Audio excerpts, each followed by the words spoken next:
Chat, we're back. Back chat. Back at it. Back at it. It's been a fat minute, eh? It's been a fat minute since we've done a live stream. The boy has been busy, you know. We've been doing I've been working, I can't lie. I've just been at my job. My job. Okay, don't say that word. Some people are scared of that word. Anyway, we back chat. What's new, chat? What's new? Gotta react to some stuff. First, I don't know if we're gonna play games, but right now I'm down to just react to stuff. Uh, shit, what are we? I haven't seen this. It's a 26-minute video. Holy smokes. I haven't seen this either. Um, what are we watching? Who's this? Okay, looks like we're reacting to KSI's video with GD on. It's your boy KSI, and I'm here with Holy you. shit. No, 2014. I was a kid, 13 years old. 2014. I've been watching KSI since, I can't lie, only 2017. But, you know, Guys, like, it's the most weird feeling because when you guys are, you guys, like, you're telling me, like, on camera, like, you would be the ones to try and get a code. Oh my gosh, guys, when I was broke, I would try so hard to get those. One video, you were like, like, I'm inspirational though. The Dion used to be one of us, guys. We low-key could all make it to this position. Maybe not with KSI, maybe not with this guy, but like low-key. play, about 750 dollars play pound every time we lost. So that's like 1,000 USD. Wait, every time you lost? Well, I can make it up, bro, for someone out there that was in my position that year. He's a water right now. So speaking. Sure, your Jackson just gotten some something to drink. Yeah.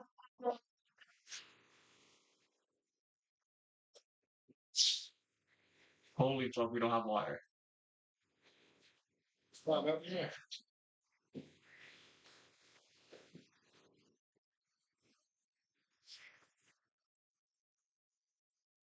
There's no difference what the world thinks about.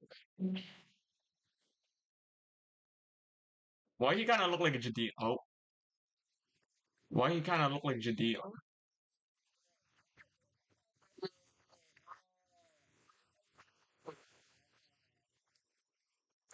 Yeah. There we go. Why do we have CCs on this? Imagine a pastor right back. KSI's laugh. That's the shit that makes me laugh. 750 for y'all, man. Just shut up, man. Wait, what's the most you've ever given away? I think I've given away over like 20,000. In one video? One video, yeah. Okay, hold up. Nah, bro. So, well, bro, that's just basically 20 times. Don't need calculator. Okay, you know what? Just for that, we're doing 40,000. You see, you trying to play me on your video. So now can you do what's on that? Alright.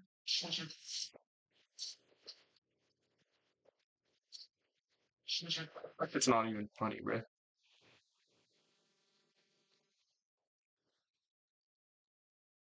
I know this shit's not funny. This shit's not funny. What are we trying to watch? What are we trying to watch, chat? What's something trending right now?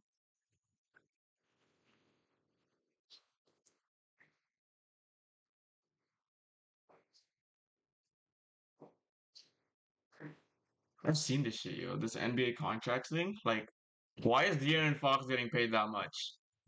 What is there to watch? What is trending on YouTube? How do I check the trending page? I think I'm a little bit sped. Dude, where is the trending page? How do I YouTube? Dude, it's been a while, man. It's been a while. How do I YouTube?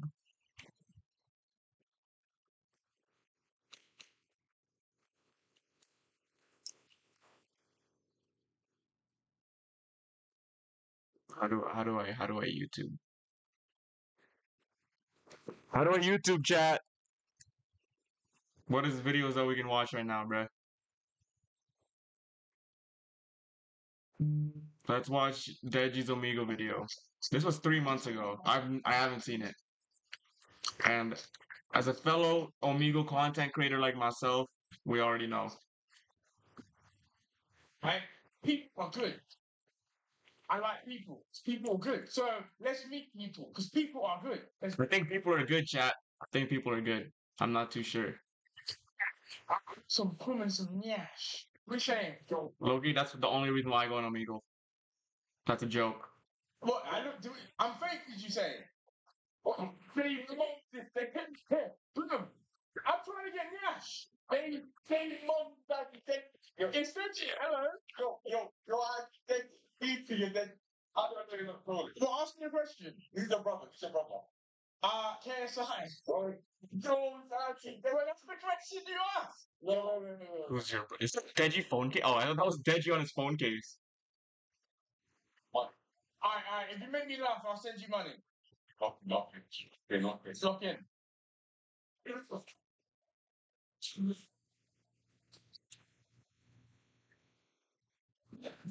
Hello. Hello. How are you? I'm good, big man. How are you? Fine. I'm good. Where are you from? I'm from Egypt. Where are you from? Egypt? I'm from Bolivia. But I live now in UK. Do you know any UK slang? Slang? For what do you mean slang? So you know what nyash is? Nyash. Nyash? Yeah. So nyash is slang in the UK. Okay. So nyash. So nyash means good food. So So like if you say, "Oh, I eat nyash." Okay. So what do you eat nyash? Oh no, definitely. Yeah, nyash. Nyash. So, do you eat nyash? Do you eat nyash? Yeah. Do you know what butters is? Like butters. Butters? Yeah. Like positive? Bang. Yeah. So if you say, "Oh, this phone is butters." Butters, yeah. Yeah. So are you butters? No. So you're butters. He's just fucking with him. Yeah. Oh, okay. Hello. Hi. First time they've seen a black person. I bet. I'm putting $100 on it. She looks terrified. I'm tripping right now. You're tripping right now. Wait, are you not twins? It looks like he's off the beta squad. I feel like it looks like he's been on the beta squad video before. I mean, I have, but what? Are you not twins? No. Wait, before how old are you two? I'm 19. She's 18. Oh, okay. I mean, I'm 27, so I'm gonna stop here. Honestly, I am. Oh shit. Oh shit. El diablo. What? El diablo negro. What? What? Tu parles français? Petit peu. Ah, petit peu. Putain, wow. Je suis petit fromage. Tu es petit fromage? Oui. Je suis petit pain. Non, grand. Non. Let's ask a weird concept, guys. I saw this already, Loki.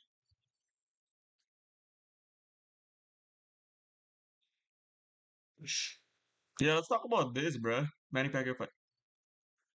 Whoa. Is this true?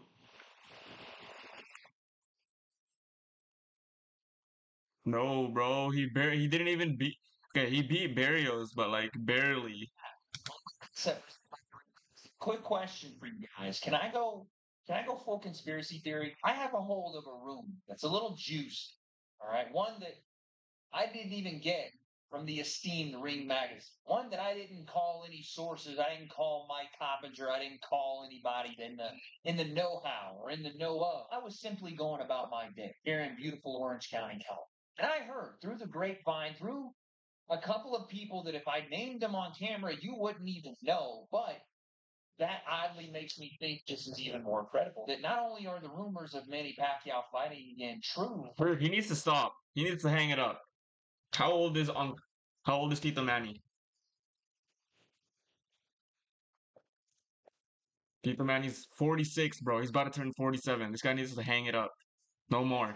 No more fighting, please. thing. And I heard potential opponent names. What do I mean? The breakdown. Let's go. So, like I said, I was going about my day here in Orange County. I was going to the gym. You know, Orange County. Staying in shape.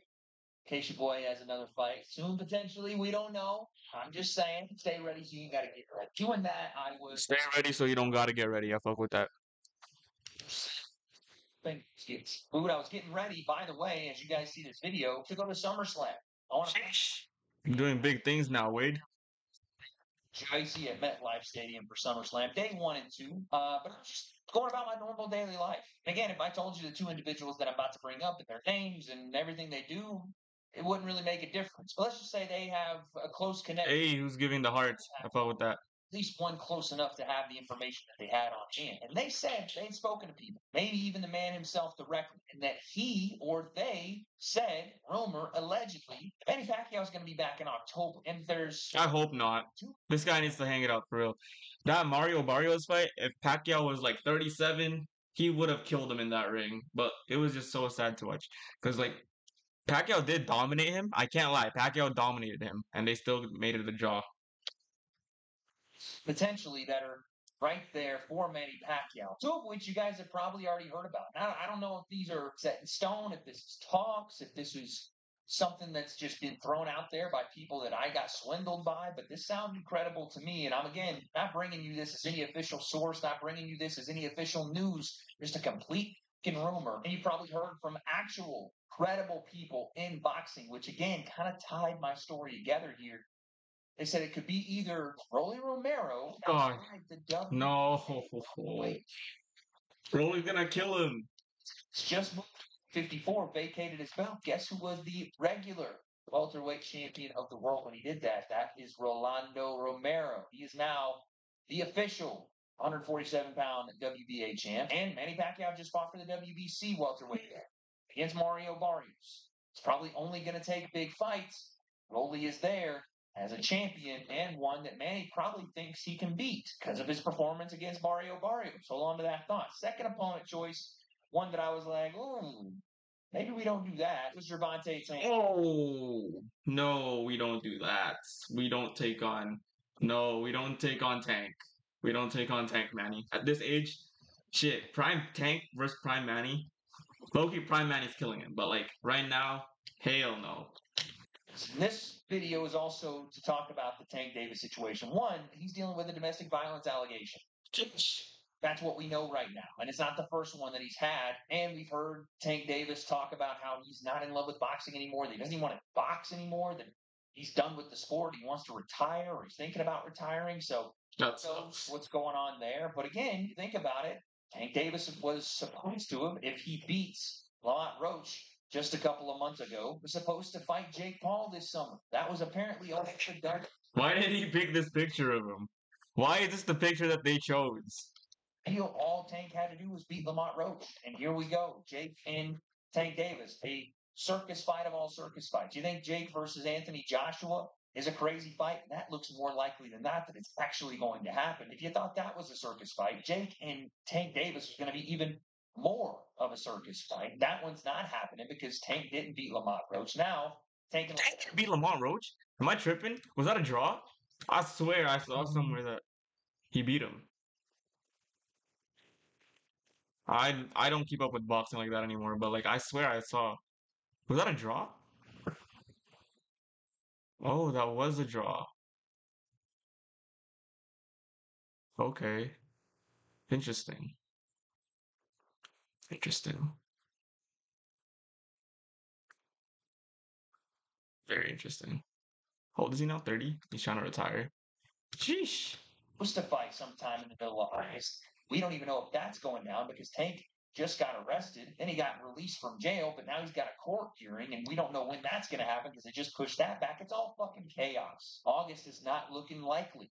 October, on the other hand, if you haven't had a set rematch with Lamont Roach, if you're looking to have one more big fight and exit the sport, if you want to make a shit ton of money before your exit, and if you want an easier fight than your last one on the way out, potentially Manny Pacquiao might be that guy. Although I will say, watching Manny Pacquiao not only keep up with, but Okay, that's all I need to know.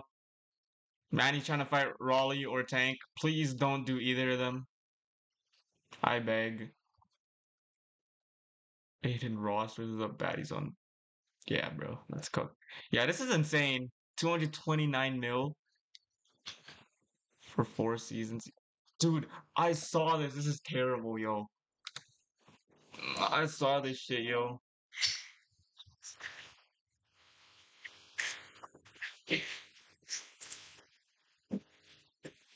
It's actually so disturbing. So disturbing. I already connected the dots. into a store. Hand someone a piece of plastic and they will willingly hand over Reese's cups. Forget flying cars. This is it. We're at the pinnacle. All right, what's going on, everybody? Welcome back to another video here on the channel. And today we're going to be talking about something that is honestly pretty disappointing. I can't say that I am totally 100% mind blown surprised by this one, but ultimately it is pretty disappointing. It's a pretty weird situation as well. So We've weird. already seen at least something So about it. weird. It's been going kind of viral the last like 2 to 3 days as this has all kind of started really popping off, and it sparked a major debate around the entire subject. So as you can see by the title of this video, we're going to be talking about the Lil Tay OnlyFans fiasco. So the craziest part about this, Lil Tay's OnlyFans. Chat. Listen to me, listen to me, listen to me. Me, I am older than Lil Tay. Okay? And I get stopped by at fucking casinos and people ask me for my ID every like 5 seconds. I am older than Lil Tay and people are buying her stuff. Watch. My birthday is July 22nd, 2007. Hers is July 29th, 2007. I'm a week older than Lil Tay, and people are buying her OnlyFans. It's just old men too. 18. I can't wait to turn 18 so I can drop this shit for you guys, right? So before she was even actually legally an adult, she was teasing that this was going to be happening. That's fucking insane. When she turns 18, she releases this OnlyFans. She somehow claims that all of the content posted to said OnlyFans was filmed at 12:01 No. on her birthday, technically making it legal or whatever, right? But there is a lot of debate on whether or not this is actually the case, because obviously, like I said just a minute ago, she was kind of hinting that this was going to be coming multiple days before she was 18, and then right when she turned 18 is when this all started getting posted or whatever, right? That's when the OnlyFans happened. So there is speculation. Obviously, it's not really confirmable, at least from what I've been able to tell from anything I've seen about this, but there is speculation that the content that's getting posted on this page is technically content from when she was not legally an adult, which I would think, obviously, What? Society. Why is this a society? People are buying this. based on a legal definition, would technically make it CP at that point. Now, like I said, there is no guarantee or even any real proof that this was the case, but like I said, circumstantially, it definitely is easy for some people to assume that this shit just isn't actually legal or morally up to date. So, obviously, Dude, this shit is so weird. This shit is so weird. some people have to think that this is okay because she made $1 million like within the first day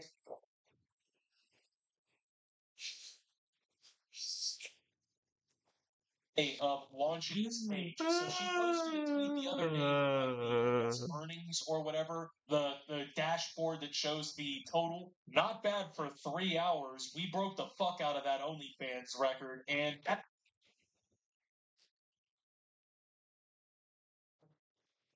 She made this in 3 hours, chat.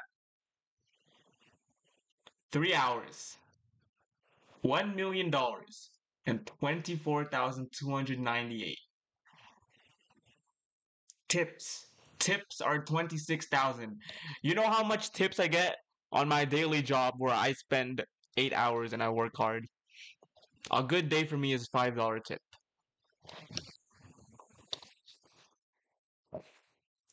Holy shit. By the screenshot What if attached to the post. what if LagtuJ starts an OnlyFans? Would you guys buy it? Be honest. Would you guys buy? Okay, let me get out of here. Over $1 million has been made on this account in revenue in total. Now, she claims in the tweet that it's 3 hours, but if you look at the timeline at the very top, it doesn't appear to be 3 hours. I really don't know what that's about. That definitely doesn't add up, but Yeah, that's true. $1 million grossed is pretty decent money. I mean, realistically, probably the biggest paycheck she will actually ever make. But what I thought was insane about this is that half of the money damn near actually didn't even come from just the subscriptions. Half of the money that was grossed came from messages. So, from what I understand, people are paying for the subscription and they pay the monthly fee for that. Then they can pay to send private messages to Lil Tay and say whatever they want. Assumedly, a lot of it is a lot of just complete freak, wild shit, right? But there's probably some people just trying to like get her attention or get her to respond or something. But overall, $1 million like the day you turn 18, basically, that is pretty insane money. I'm starting an OnlyFans. Most people will never experience something like that in their entire I'm life. officially announcing it.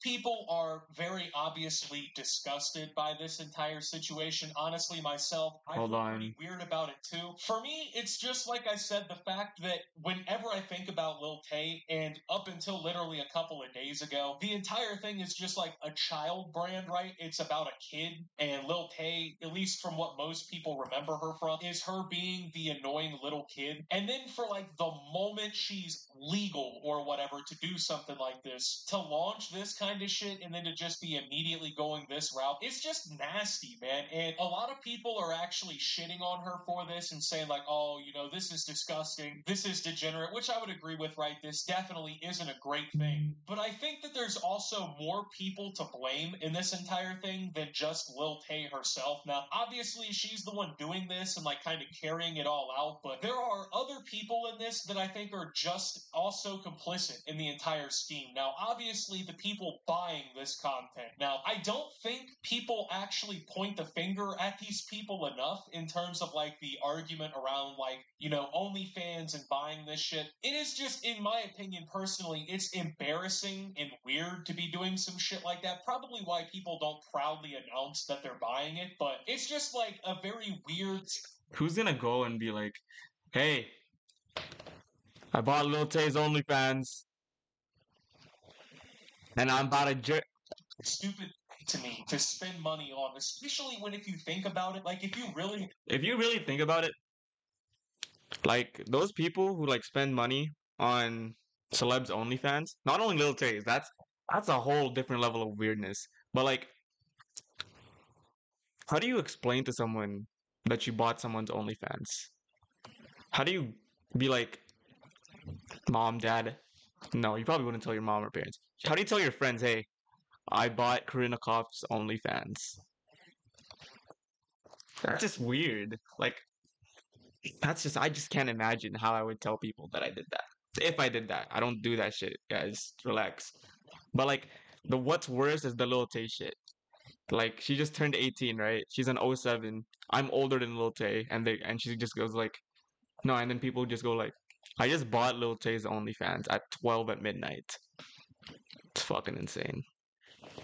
or whatever, there is free content like that online. You don't even need to be paying for it. So Exactly. this article, I think from New Hip Hop, it says that her monthly subscription fee is $20 per month. So there are people out there. I mean, let's just see. There's $511,000 in subscriptions. If you divide that by $20, that is over 25,000 people who are paying now $20 a month subscribe to her own. Holy shit. I mean, $20 a month, if you really think about it, right, like you can do a lot better shit than just like buy something like this for $20. I would almost argue that just taking a $20 bill and setting the shit on fire in your hand is probably a better trade-off in the long run than buying this shit. The creepiest part about it is the people who actually paid for this, like I said. Exactly, that's so weird. They essentially were sitting there and they were waiting for this to happen. They were waiting for this girl to turn 18. Like I said, she was talking about how when she turned 18, she was going to start an OnlyFans page. Why didn't Jaden Newman do this though? Okay, chill, chill. That's a joke. Chat, that's a joke. Chat, that's weird. So like counting the days, counting down the minutes, counting down the hours. And then like right when she starts this shit, right when she turns 18, they're buying $20 a month worth of Lil Tay OnlyFans. Let that You know what you can do with $20? What other things you can subscribe to? I'm pretty sure Netflix is not even 20 bucks. You can do Crave, Disney Plus, Amazon Music. I mean, no, Amazon Prime. Um, The Zone. So much other stuff. But you're spending it on Lil Tay's OnlyFans. 20 dollars can get you a pretty good meal at McDonald's. That's a shitty reference. That's a shitty like comparison. A McDonald's meal. Y'all hear that? There's like someone knocking. Okay, I don't even want to know. sink into your mind that people are doing this shit. Now, then you also consider that a lot of these people, they also decided to double down and pay to send messages, and you can only imagine which messages were. You probably had people in there saying the most vile, disgusting, insane, ridiculous shit. And once again, this is all to a girl who was like 18 freshly for a couple hours. Oh my gosh. That's so weird. There's probably some like grown ass 45-year-old men in there just like freaking the fuck out basically in her DMs. And not only that, but they're paying money to do it. They're literally paying money to do some weird shit. Now, the majority of people realize this is just weird, but also you have to consider the fact that Lil Tay's parents, basically for the entire time that we've even known about her, have very obviously been taking advantage of her and manipulating her based on like Do y'all remember when Lil Tay died? I swear she died like 3 times already. Like, how does she keep dying and coming back to life? tension and whatnot, all of the like virality surrounding her. They, like a lot of other parents who have kids who end up like famous or actresses styles, you know what I mean? Like parents who have their kids in competitive sports, shit like that, they inevitably take it too far and they start just like taking advantage of their children in a way and like living vicariously through them. And in this instance, the parents are like, even from a young age with her, like enabling her to act like a complete fucking stupid degenerate, like on camera just acting like a complete moron. She's like 12 years old, screaming and being stupid. And they were sitting there, you know, laughing, giggling, clapping the entire time because I'm sure when she was like making some sort of money through social media, they were probably getting their hands on that money, especially considering she was a kid. But then now, you know, she's kind of older or whatever. Do y'all remember Misha? The Pokemon Go kid? I always wonder what happened to him. Actually, see where Misha is now, bruh. I'm trying to see where Misha is now. That guy's a living legend. I play Pokemon Go. Was that hard? When I wake up, grab. Dude, is this him? No, that's not him.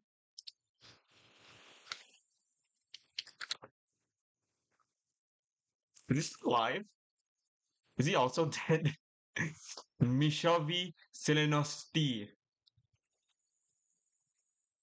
I really hope that's not racist. What was his last video? 2021. What is it? Does he make his own music now? He has 592 subs on his account. Oh my god, he makes music. Hold on. We need to take a little break from Lil Tay. I need to listen to Misha Florian.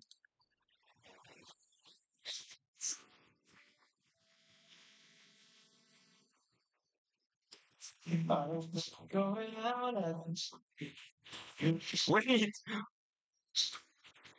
Wait! Wait. Why is it kind of hard?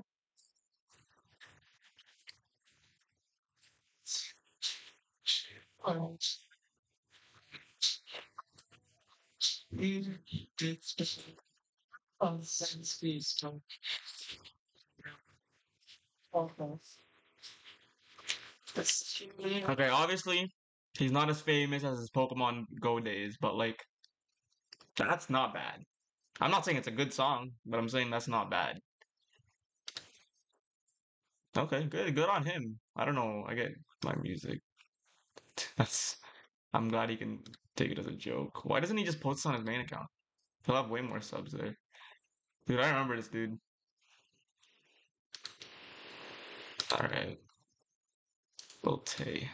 She's not really viral for that reason anymore, being like the annoying flexer kid. The antics around her as she became older kind of just wore off. No one really gives a fuck. So obviously, this OnlyFans move is for attention, and it's a very profitable attention method, I guess, right? $1 million in the first couple hours kinds of profit. And for people like her That's parents, so the weird. idea of their daughter immediately selling herself out the moment that she turns 18, they don't see that as a bad thing. They don't see that as a negative. In fact, they see it as great because, well, she makes $1 million. And I mean, honestly, she'll never be viewed in the same image ever again because now everybody realizes all of this shit is just for like clout, attention, money, as if it wasn't more painfully obvious before. But now it's in like an actually disturbing kind of weird way. And sure, she got paid by all these other weirdos or whatever who were like donating and buying the subs. But as she gets older and the novelty of this shit wears off and she just progressively ages and whatnot, this shit is all just gonna go by the wayside. And the thing about this is, and I'm not even trying to be like hateful or mean or shitty, but we know she doesn't necessarily, she's not like a 150 IQ bookworm who can write or some like brilliant actress who's gonna stun people in Hollywood. Nothing like that. So it's not like she has like long-term mainstaying ability, right? She's not gonna dictate a crowd for very long. It's just these pop flash kind of situations, you know, where you get a little bit of attention there, right? And you make your money during those moments. It's not gonna be like here in 20 years, we're still gonna be having these conversations. So that's what's sad about this, is her parents didn't even really set her up for success. In fact, they manipulated the situation for their own benefit for a long time. That sucks, man. That sucks. I don't even like. I'm not even a hater of Lil Tay, I can't lie. It's kind of just. And the family. Chris' whole situation sucks.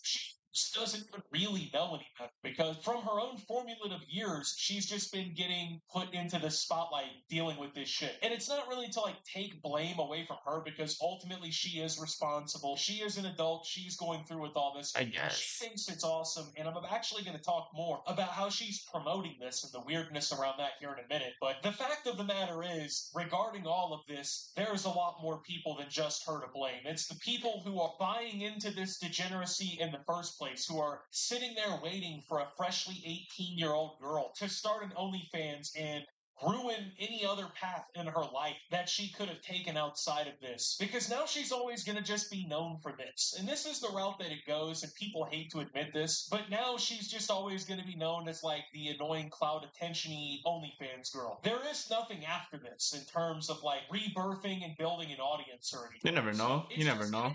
I'm pretty sure people just said the same thing about Logan Paul after Suicide Forest. Look where he is now, one of the most successful people on earth. I'm not comparing that to Lil Tay's OnlyFans. I don't know which one's worse. Obviously, the Suicide Forest is worse, but like, you never know with people, you know? People can always come back. Sad to see that situation be manipulated so much, right? But ultimately, and she's young, man. I mean, I'm older than the girl, bruh. So she has plenty of time. I disagree with that. I think she has plenty of time to turn it around.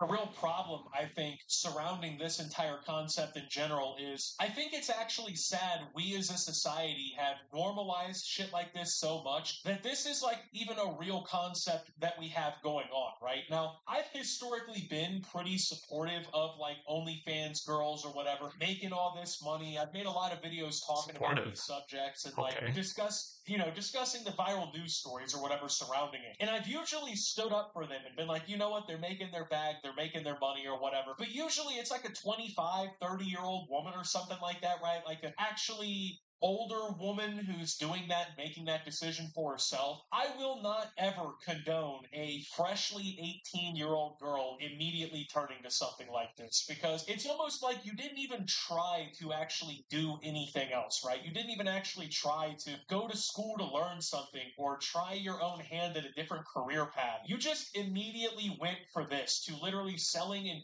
commodifying yourself immediately to the entire internet, right? And it's not something that should be promoted as like an immediate career option, people. I actually think that people should teach their daughters that they're capable of more than just selling their body and pictures of it on the internet. I think you should actually be more capable of teaching your daughter that she should work hard in school or try to develop a skill or talent Preach, early. preach. To figure out something that they want to do with their life at some point, right? Instead of just ushering them down a path of funding and supporting degeneracy like this and getting paid from it. Like I said, porn and all this other stuff, it's so naturalized, I think, in society now anyway. Most people have seen it. Most people even watch it, probably, just in general. But also, too, it's not as if it's something that should just be completely baseline and should just be completely untaboo, things like that, right? There has to be limits. Now, like I said, if it's like a 26-year-old woman or something, I get it, right? That's more fair, I guess, yeah. You dropped out of college or whatever, then whatever, right? But once again, when you're just like 17 years old, you're like 5 days from turning 18, and you're on your Twitter page talking about, I can't wait to turn 18 to start this OnlyFans. You guys give me It's so weird. and I'll make the OnlyFans, right? People don't want to see that. That's just sad and disgusting, and it's depraved. But also, like I said, I want to discuss how she's been actually kind of advertising this entire thing, right? Because it's been just as weird, right? Now, like I said, it's already weird enough regarding everything going on here, but the entire like central focus and central theme of the entire OnlyFans itself has been the fact that she is now freshly 18. It's not even necessarily on the like, oh, hey, I'm taking pictures of myself or whatever, right? Like, oh, I have an OnlyFans. All of the entire like marketing for it and all of the hype surrounding it is all about the fact that she's not a child anymore. And not even that she's not a child anymore, but that she's not a child anymore by a matter of, well, at that point, hours. What am I listening to? What am I listening to? Why are people like this? How many spawn campers That's funny. I don't care what you guys say. That's kind of funny. How many spawn campers do I have? These spawn campers do I have, she posts, which, I mean, it's just such a weird and nasty thing to say. That's funny. Odd, like, marketing tactic. It worked, like I said, there's people out there who support this shit. Hey, that's fucked up. It's Then gross, but, like, then you're here go talking after me. about how many spawn campers do grown, weird, like perverts are out there waiting for me to become legally capable of making porn for them, right? Like that's a very weird thing to say. Now, obviously, It is weird, but it's funny. Spawn campers. It's not the first time this has happened. I'm pretty sure, like Bad Baby and maybe a few others. God, Bad Baby. Jeez, it's just those type of people. Bad Baby, Lil Tay. Just such weird people. Where like they turn 18 and start dropping the OnlyFans links and shit. But it's just one of those things where I think most people agree. While it's probably Why didn't Jaden Newman do it? so far, at least from everything we can see, technically legal or whatever, it's just so morally askew and so weird and dubious. It really sends like a weird pit in your stomach feeling to you, right? It's like a very disturbing thing to watch happen. I don't know, the whole like pedo bait kind of like marketing surrounding the whole thing too. It's just the whole situation is just off for me. There's nothing about this that seems like an accomplishment or like a fulfilling thing. This is just very weird and I don't know. Hopefully this shit just like stops happening or like we stop hearing about it, the next Just stop giving attention to it. That's like people making video. I'm not saying it's like a bad thing to make videos about it, but people making videos about it is what's giving it more of an attention and shit. Channel. Follow me over on Twitter and just don't talk about it. If you don't talk about it, then Watch Optimus down below. Thank you to my Watch Optimus subscribers. Your support Optimus. I love this guy. What else is there to talk about? Jeffrey Epstein. Dude, I don't even want to talk about that. What? This happened? Jacksepticeye calls out Mr. Beast for ruining YouTube. Interesting. What is... I don't want to know. That's what Sunny V2 is doing right now. This is a chill ass stream, bro. I'm just trying to watch videos. He left YouTube? Did he actually? Oh, he did leave YouTube. What a hail. Dude, I'm trying to watch like true crime stories. That's something that interests me. I'm not weird, I swear.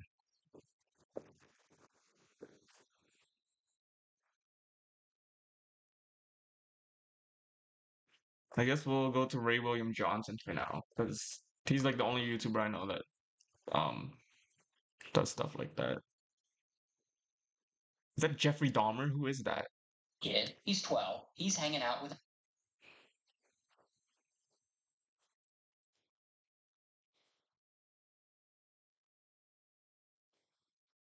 Yeah. What's this?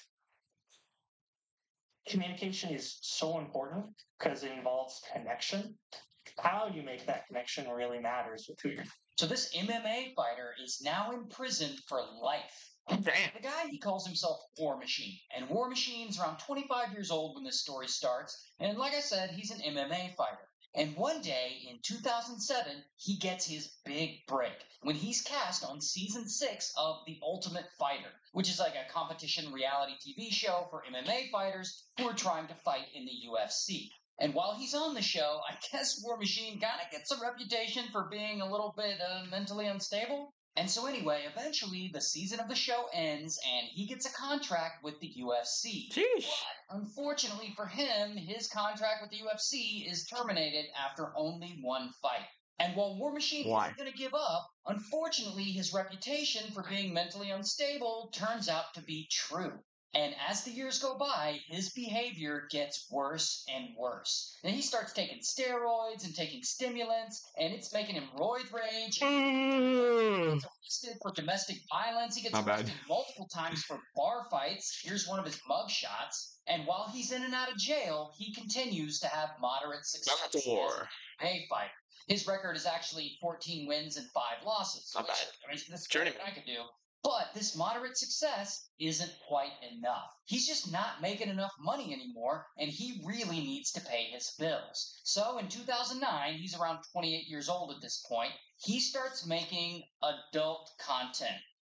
You know, like adult films. In fact, he makes a lot of adult films. 23 to be exact. I counted. Oh my god. So a few years later, in 2013, he starts dating fellow adult film star Christy Mack. Here's a picture of him and Christy together. And here's another one. Now, he seems to be making enough to pay his bills at this point, but his adult film career and his new relationship do nothing to chill him out. He still seems mentally unstable and he gets set off by the slightest thing. Plus, he's active on social media now. So he's like posting videos about altercations he gets into. Like here he's talking about how he got into it with a clerk at 7-Eleven. Having a I'm gonna smash the fucking motherfucker. So I fucking, I dumped my fucking Slurpee on the. This is a grown man in his car yelling about and ranting about a Slurpee at 7-Eleven. Honestly, I do the same thing. It's just funny. He's just in his car yelling. So those fucking dumb motherfuckers clean it up. Why can't I just get a Slurpee? Why you gonna harass me and tell me to take off my fucking hoodie? How is that even the rules? Illegal. Another time he got into it with a guy who works at the gym. And I just squared up with him and said, motherfucker, I said, get on my face right now. I don't give a fuck. Get on my face. I'll talk to you again. I'm like, fuck cares. Yeah, bro is posting all kinds of crazy stuff on social media as he seems It's to funny be as going fuck. more and more off the rails. Now, during this time, he's still dating Christy, the adult film star, and one would think that he would be comfortable with her profession or at least accepting of it since they've been dating a while. Oh my god. But Is he one not? day, suddenly, he's not. He gets mad that she's doing the job she does. You know, the job she was doing when they first met. The thing he was doing when they first met. And so War Machine, he starts getting violent with her. Damn. Often. Like he beats her up all the time and he'll like take her phone away to stop her from calling her mom for help. And this crazy relationship goes on for over a year until Why would you I guess say? they break up. But from what I can tell, it seems like they've split up more than once. But anyway, they break up, and War Machine finally moves out of her house in Las Vegas, and he moves back to San Diego, where he lived before. However, San Diego. even after moving out, he keeps the key to her house. That's weird. I guess he still stays the night there sometimes. That's weird. I don't know. This all seems very messy. But anyway, so Christy starts moving on, and she starts hanging out with this other guy. His name's Corey. And so now it finally seems Corey's a like stud. she and War Machine can be over for good. And War Machine, he can move on with his life, and he can find someone else. Until War Machine does not, in fact, move on. In fact, this whole situation gets much worse. Because one night, he decides to surprise Christy by driving to her house in the middle of the night. And so he pulls up, and he uses his key to get in. not creepy at all. He sneaks in quietly, and he creeps into her bedroom. And suddenly, boom, the dogs start barking when they hear him enter the bedroom. And this wakes Christy up, and Corey is there too. And at the same time, War Machine turns on the light, and he finds Christy in the bed with Corey. And he is pissed. And so, bam, he jumps on Corey, and pow, he starts punching him in the Holy face. shit. And Christy's screaming at him to stop. And she grabs her phone and she calls 911. And then she hides the phone, leaving the line open so that the 911 operator can hear what's going on. While War Machine, the trained MMA fighter, is beating up Corey, the guy who was just like asleep. And so this beating is brutal. And he gets Corey in a chokehold and he nearly knocks him out and he just keeps on punching him. 10 minutes later, War Machine is finally done kicking his ass and he tells him 10 minutes later. 10 minutes later. So this guy was just kicking his ass for 10 minutes straight. And if he tells anyone about this, that he and his friends will come find him and they'll unalive him. And so Corey leaves. But now Christy's there alone with War Machine. And so, boom, he grabs her and he starts punching her. And she's getting hit so hard that she's going in and out of consciousness. And she ends up on the back. That's actually terrible. That's While terrible. War Machine, somehow he finds her phone and he starts going through her Instagram and her Twitter accounts. And anytime he sees something he doesn't like, pow, he hits her. Oh, but then it gets really That's bad. terrible. Because that is when he tries to SA her, but he can't because he can't perform. And so instead, he gets a dull kitchen knife and he stabs her. And he's also texting people from her phone and canceling all her plans, canceling her plans from her calendar for the following days so that no one will worry about where she is. Oh, but he's still not done. Because then he leaves Christy in the bedroom and he goes to the kitchen to get another, even sharper knife to unalive her with. But him leaving the room gives her an opening. And this is her only chance to escape. And so, boom, she runs. And she runs out the back door and into the backyard, and she jumps the fence, and she starts banging on her neighbor's door. And people aren't hearing her knock, so she runs from house to house, knocking on doors until finally a neighbor answers. And ultimately, Christy gets taken to the hospital. He had been beating her up for about 2 hours. And of course, War Machine knows he's screwed. And so he goes on the run. And he hides while police, they're looking for him. And while he's hiding out, he's like publicly tweeting at her. I love you and I hope you're okay. I came home early to surprise you and help you set up for your convention. I can't believe what I found. I can't believe what happened. All I wanted was to surprise you and help and do something nice. Now this, I'm so heartbroken in all ways. I will always love you. Anyways, because of those tweets, police are able to trace the IP location of his cell phone. And after about 10 days on the run, police finally find him at a hotel in Simi Valley, California, where he was fighting with yet another woman.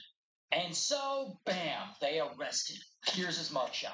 And he goes to trial, and he's found guilty, and he gets sentenced to life in prison. Shit. Hey, just reminding you that my entire catalog of true crime videos is on Spotify. The Ace family's downfall is getting worse. This might be the last one, then we're off. Living your whole life as a mission to curate content is a dangerous game. As opposed to being known for some special skill or subject matters, some YouTubers simply use their very existence as the selling point of their channels, relying on audiences to find them likable enough to dedicate hours of their precious time to watching them. Ultimately, the key to that is getting people invested in your story. And this is Ace family! Oh my god, I always watched these videos when I was like 12. Sucks to see what happened with them, bruh. And Catherine Pies of the Ace family have excelled at, and at one point, they seemed universally beloved. That's beautiful. That's absolutely beautiful.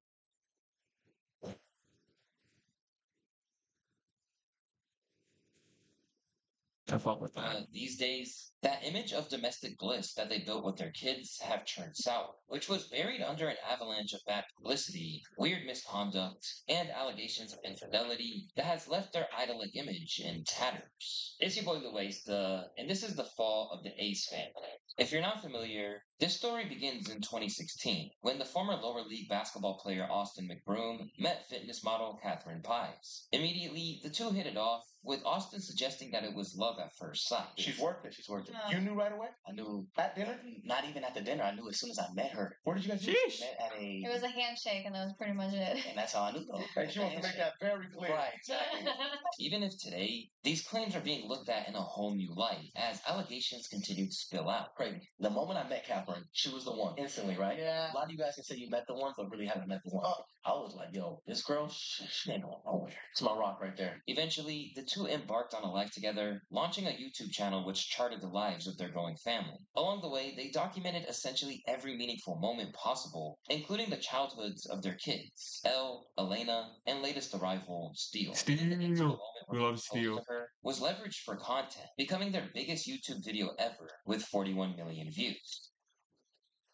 Sheesh.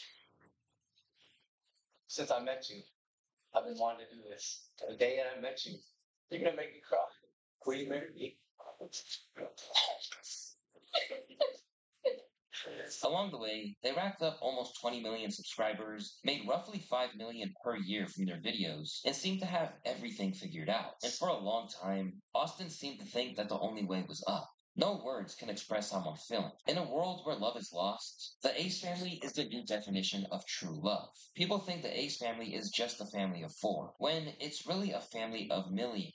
I truly believe with you guys by our side that anything is possible. But as much as they seem to relish the spotlight, what he didn't realize was that they were essentially setting a trap for themselves. Because while Austin portrayed the role of doing father and devoted dad on screen, there were accusations that the man he was away from the cameras was something else entirely. Although rumors of shady, immoral behavior have been around since those early days, it was a testament to the Ace family's popularity, as they generally managed to brush it off. Over the years, Austin has done some things that seem like they would have bulldozed any other career. For starters, there was the incident where he provided an inappropriate gift for a kid, a situation which he clearly set up. What are you trying to get to? You love what? Oh God. You don't need that. Show Catherine what you have in your Well, hand. Show Catherine. Yeah, that's weird. That's Sure. weird. She says the lollipop. Are you really making me buy this lollipop right now? Do you really want it? Oh, that's weird. Oh, that's weird. Please, bro, put that in the bag right now. Keep that in the bag forever. Do not show that to anybody, okay? That's your little secret. Oh, that's weird. That's weird. I promise you something. Don't show nobody that lollipop, okay? Thank you. Let's go. To no one's surprise, this blatant mistreatment of a kid horrified everyone. That's disgusting. Pure disgusting. Like, it didn't even seem like he was trying to stop. I bet he told her to pick it out. While this is among the weirdest things he's done, it wasn't his only instance of very bizarre behavior with kids, including his own, like this incident with Elle. Wow, I've been working out. My shit getting fat. My shit getting fat. Highlights. God, I can't. Aside from these strange occurrences, there was also the sense that What did I just watch? What did I just watch? Gang. What did I just watch? Elle. My shit getting fat. My shit getting fat. Can't. Aside from these strange occurrences, there was also the sense the pair acted differently Bro. whenever the cameras weren't around. Or at least he thought they weren't. Oh. It's not. So, my shit is not gone. It is. Stop saying that. Okay. No. I think I don't have to. Don't say it. They don't have no camera today. Can I hear this? Oh, where's my take go. Okay. Okay. 1, 2, 3. Hey, hey, hey. And as a result, critics of their content have been waiting for the moment that they can finally get to see the seedy underbelly of what's really going on in the Ace family. Can't wait to see Elle grow up and spill the tea. Honestly, same. And the kids for other channels like this. Amid all of the brief waves of controversy stemming from incidents both past and present, the family generally kept it moving, with Austin making a joke of it whenever he could. In my old tweets, right? Someone spent hours, days, went back and found a tweet that I made in 2011. And that tweet says, can't do black girls because after I'm done, I'm going to have to pay for their hair. All bad. But still, the rumors persisted, with noted internet personality Cole Kerrigan Why did I think that was James Charles? revealed that she'd apparently been sexually assaulted by Austin in Miami. Oh, I thought. Oh, okay, okay. Never mind.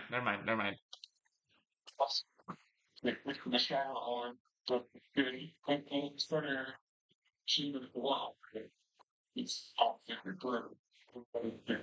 And okay, like, what are you guys doing? And you know, like, flirty, and then you like, starts like rubbing on my arm, and that's how I'm going. What if it's the last thing here, things? I'm giving them, you know, just like trying same thing, but you're not as remember. And it's kind of, we're not like pushing the boss, like, it's like so drunk, we're really not. And they are putting them lots of us, but the electing out of the workers, I'm sat on the bed, and he's looking for NBA. so, first thing I remember is looking up and Austin Scott Howard is there, and I'm seeing him on top of his chair, down the stairs, and life is kind of like, basically watching these views. Remember, I did not. But while it made headlines for a moment, the story quickly faded, with whispers that it wasn't just an open secret, but that hush money had been used to keep Austin's true behavior buried. One comment on Reddit under a post that said, "Did we forget about Austin McBroom and his dad's rape allegations?" claimed that Austin and his dad had a bad reputation in the Miami scene, with multiple people alleging they've done horrible things to women, so bad that one incident supposedly left blood on the bed. It also mentions a girl who was allegedly paid off to stay silent about what happened. With that, there was public outcry, with some people drawing a line in the sand and swearing off their content. Austin McBroom is a disgusting human being. If you support him or the Ace family, unfollow me right now. Still, when anyone attempted to come at Austin or disparage his name, Catherine was always ready to go to bat for him. I'm going to say it one last time. Stop talking about my family, my children, me, my husband. It's done. Stop talking about us. So Shyla, respectfully, being the hawk that she is, watching every single one of our stories and our videos and trying to find an opportunity to speak on our name and continuously disrespect us and slander us and say these really hurtful and untruthful things. There's a couple more things that are just untrue. I don't even remember what she said, but this is the time that it comes to an end. But while this might look like ride or die loyalty on the surface, most people saw it as Catherine simply covering for who Austin really was behind the scenes. One commenter even claimed that she was on a leash, constantly playing the peacemaker and making excuses for him, saying the cheating wasn't even a secret. They went on to say she seemed brainwashed, defending a toxic brand more than protecting herself, and was likely convinced by Austin that everyone just wanted to tear them down. As their channel kept pulling in millions of views, the Ace family looked to expand their brand. But one of their biggest missteps was Austin's YouTuber. Great event. I don't. Terrible thing that Austin did, but great event. Love this event. I was so hyped for this. Boxing event. Despite beating Bryce Hall in the main event, the Social Gloves show quickly spiraled into Sheesh. legal chaos. Fighters I remember and that. investors claimed they weren't paid, triggering multiple lawsuits against Austin and his company, Simply Greatness Productions. He also sued the event's streaming partner, LiveX Live, over proceeds from the fight. Though they eventually settled in 2022, with Live agreeing to pay over $3 million, the event still stands as a high-profile example of influencer-led financial failure. I'm seeing this everywhere since the fights, and I saw Gruen also. One of the announcers was like, "I didn't get paid," and Gruen, I think, was like, "I told you so." But And the problem is, though, he's right. Did you see what he was tweeting like 3 months ago about the fight? He was like, no one's going to get paid. But did the fighters not get paid?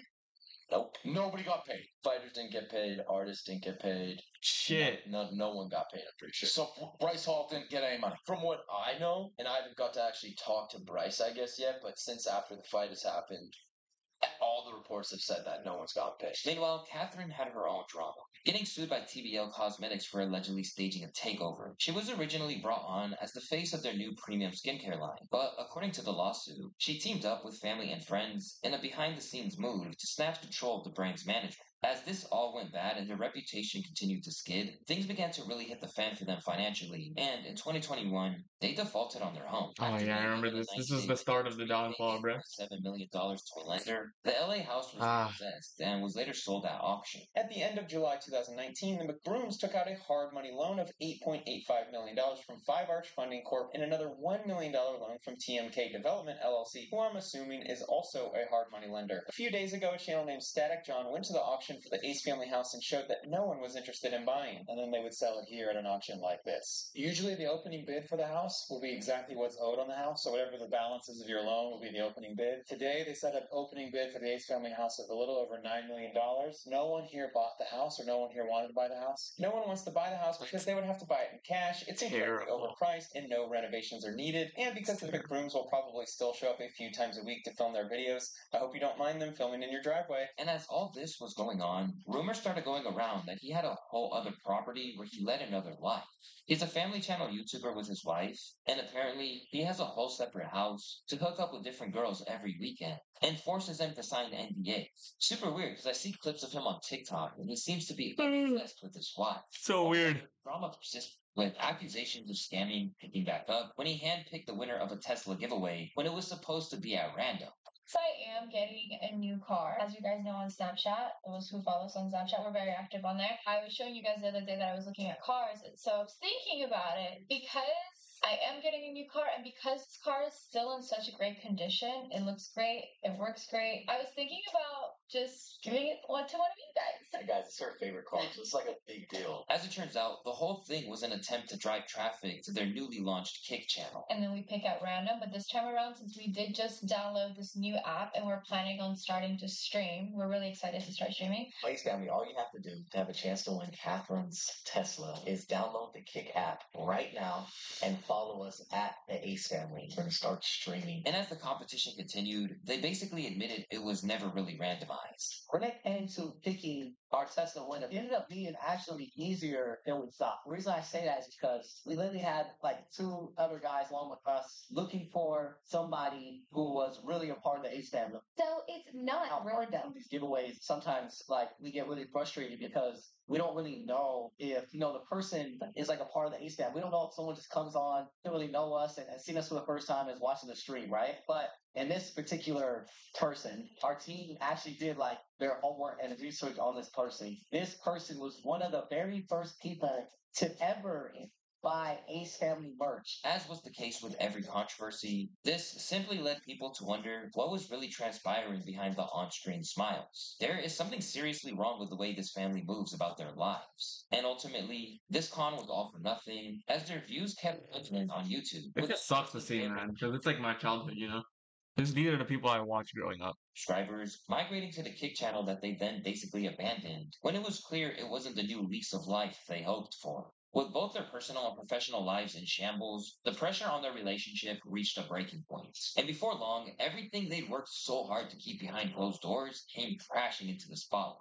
In January 2024, the news broke that Austin and Catherine were heading for divorce after 7 years of marriage. That sucked. In a When I statement saw that, by Catherine, she broke the news as she declared, 2024 will be my year of transformative change. And with this taking place, one of the steps of my journey is the difficult decision to leave my marriage. We have mutually agreed to a divorce and will part amicably. Our paths as a couple have shifted and have created challenges that are irreconcilable. Leading with the promise to co-parent, the pair seem to be concluding this chapter of their life on good terms. But it's fair to say that those who felt Catherine was always being controlled by him rejoiced. Austin McBroom is a piece of shit and always has been. Bless Catherine for finally getting out of there. Although, to say that Austin didn't take the breakup well, or at the very least, tried to spin it for content in ridiculous ways, would be understating how crazy it got. From the announcement of the divorce onwards, Austin looked into a pattern of harassing women and acting out, with Catherine being among those he was accused of causing issues for by literally living in an RV outside of her I house. remember this shit, yo. I remember this shit. Fortunately, I wasn't able to come to the home that I really, really wanted, and you guys know how much that meant to me because I get to be as close to my family and my kids. But I did figure out another solution that is just Why is it echoing? but it's the best I can do for now. So this is what I did. I was able to get this new motorhome. Shit. Temporary, and they're right here. So I still get to be super close to my kids because they're literally, right across the street from me. That's so While that's bad. by no means the way to set boundaries with an ex or move on, Austin claimed it was necessary to be close to his kids in the short term. Is this the inside? Catherine played the whole thing down as a publicity stunt. Wait, y'all really believe that? But that was far from the only questionable thing he posted during that time. McBroom's early Bachelor era content sparked a wave of secondhand embarrassment across the internet. I can't tell if he's trying to get Catherine's attention, our attention. I don't know what he's doing, but it's so awkward and cringe. I'll show you. Oh, yes. Yeah. I finally just got out of bed. I got chills, fever on my sweat from head to toe. Hopefully, I don't have a C word. Should I go to the hospital?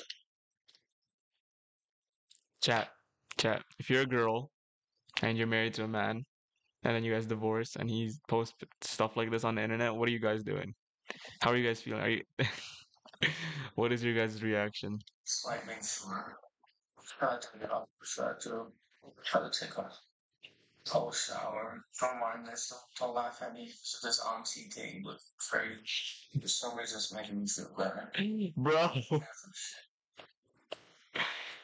You guys have any suggestions? Please leave a vote below.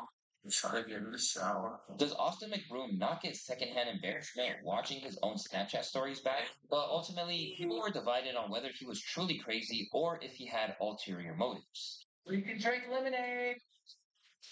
All you can drink horchata. Nobody's coming, bro. Yes, they are. And that whole all you can drink lemonade. Stop it. Nobody's coming. I know a manic episode when I see one, and Austin is either also mentally ill or a severely deranged person to be acting like this for views. He's playing it for the Snapchat money. It's the fact that Austin is out here acting like he's homeless with his makeshift lemonade stand and Hot Pockets shit stand with a fundraising sign, asking for money from random strangers when he gets paid thousands of dollars per Snapchat post. But as her ex unceremoniously crashed out, Catherine seemed focused on growth and appeared happy to be distancing herself. You know what? I'm grateful Fair she play. evolved because his behavior and coping mechanisms are beyond me. She wrote in a reply to a viewer. He tells me he's doing well though, so I trust that. Still, Austin seemed determined to drag the Ace family name even further through the mud, especially after he was hit with a restraining order from a woman Oh my. claiming that he entered her home without permission. Reportedly, the incident included intentional infliction of emotional distress, stalking, harassment, and trespassing, which was allegedly perpetrated by McBroom. And on top of that, it endangered the plaintiff, Brittany Collinson, with her lawyer claiming that several of these videos very obviously included her home address, as they showed the exterior of her home with a clear street view and address numbers. Amid all of that drama, Austin didn't appear to take the news of her new boyfriend in his stride either. Oh.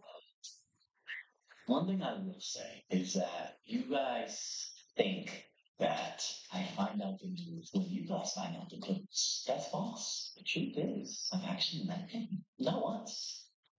Not twice. Yeah. Did you guys know that? Did you know that? But that hasn't stopped him from moving on in his own right, revealing his relationship with Alexa Mall, a woman who appears to be at least a decade younger than him, no less. Initially, the two pledged to keep things peaceful and support one another's journeys as they created new and separate Respect, lives. respect. After all, they'd still have Yeah, to they got retain 3 some kind of kids. civility for the sake of the kids. But over time, what was once seemed to be a plan to keep things on good terms had begun to deteriorate. Following years of defending him and standing by his side amid all of the rumors, Catherine was finally addressing all the cheating. When the pair initially went their separate ways, the idea of either of them having marital affairs wasn't even mentioned. And when he appeared on a podcast with his brother to discuss the breakup, any adultery was omitted from his version of events. We always put our kids first, and it was a never toxic relationship. Nothing in our home was toxic. What? 1 second, chat.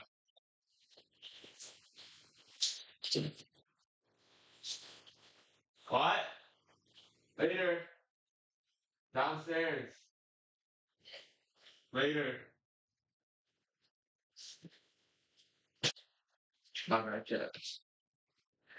was really short, and then we got over it. But I will say, it was really feeling like we were more best friends than actual husband and wife. And so that's what it was leading towards. She was going one direction, I was going the other direction, and we just couldn't get on the same track. But now, Catherine derailed his narrative when pages from her forthcoming book, Dolores, surfaced. He already broke his vows, she writes. He'd already been gone from me, longer than I had known. Reflecting on how she discovered it, she recalled seeing a mistress of his at their famed charity basketball game back in 2019, and suddenly everything that she believed in fell apart. It wasn't just betrayal, it was the realization that I had been living inside a lie. Yes, so much of YouTube has been for clicks, but the love that we built our family on had been real. I found out Austin had been cheating on me. Not a suspicion, not a rumor, proof. And with that, the last remnants of the illusion of the Ace family's marital bliss fell to pieces and messily responded to it. In this clip, it shows you that when I grab the mic to give my speech, my arm is completely around her the entire time. But you guys want to clip the part where I take a step away.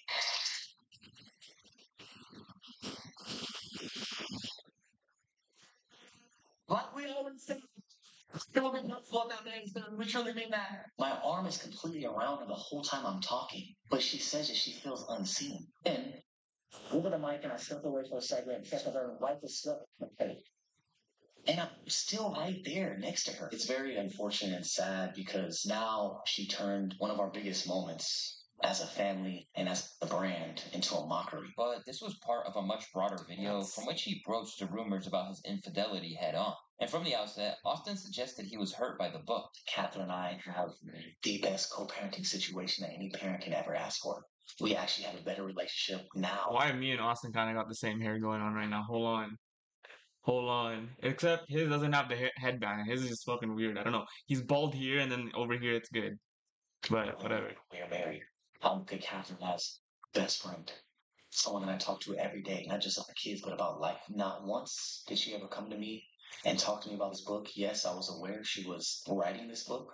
She did not tell the full truth, which is why I'm here today to tell you guys the full truth. From there, he went on to claim that he was being exploited for monetary gain, with Catherine using the headlines to drive sales of the book. I don't know about you guys, but I find it very odd that the first chapter of her book is about me. She wanted to use me in this snippet to reel everybody in for clickbait and to monetize from the book. As for cheating, Austin claimed that he had his own plans for how to roll out his true nature in a YouTube video, an idea which he shelved. I felt the best way of doing it was coming out with a YouTube video together, her and I side by side. And I even told her that, hey, I'll do all the talking. I'll take full accountability for my actions and all the mistakes that I've made. And I said, you don't have to say anything if you don't want. Even though you've made mistakes and I've made mistakes, I'll go ahead and take all the blame. She didn't want to do that. He then revealed that he had recorded her without her knowledge, trying to get confirmation that she wouldn't unveil what really went down. And for some reason, he seemed to think that would paint him in a good light. What about you, saying something after that stuff? So I'm basically asking her, what is okay for me to say? She showed me her statement that she had, and I was like, okay, well, I had no say in that. You're doing what you want to do. Am I allowed to do what I want to do? No, you just say. I'm just okay, I'm just Say what you said in your video. right, but a lot of after breakups, it's no, I'm not saying you, I'm saying in general, right? Would you expect that women are they keep fucking, they play the victim, so I'm saying. She said that I can't stand that shit. When women expose their man after they break up. That's literally what she said. And that's literally what she's doing now. When it came to sleeping with other women, Austin held his hands up to what he had done, but he tried to shoot himself some bail purely on the grounds that she tolerated, and that the reason that he had to do so was because she didn't meet his needs. So he interpreted it as a green light. When it comes to me stepping out of my marriage, I did. I 100% stepped out of my marriage. It was completely wrong for me to do it. I take full accountability. If I can go back and change it, I would, and I'm sorry for that.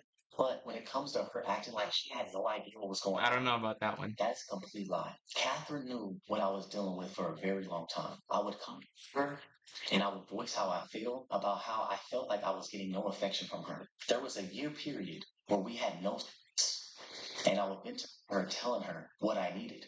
Her exact words verbatim, all my kids. She said, just don't make me look dumb. Don't embarrass me. I don't know what that means to you guys, but to me, it sounds like go do whatever you need to do because I'm not capable of giving you what you need. She knew exactly what I was doing and when I was doing it.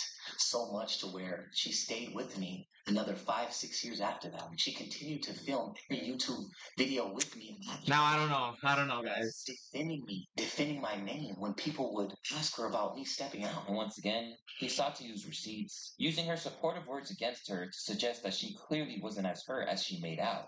And I also believe that my was lost.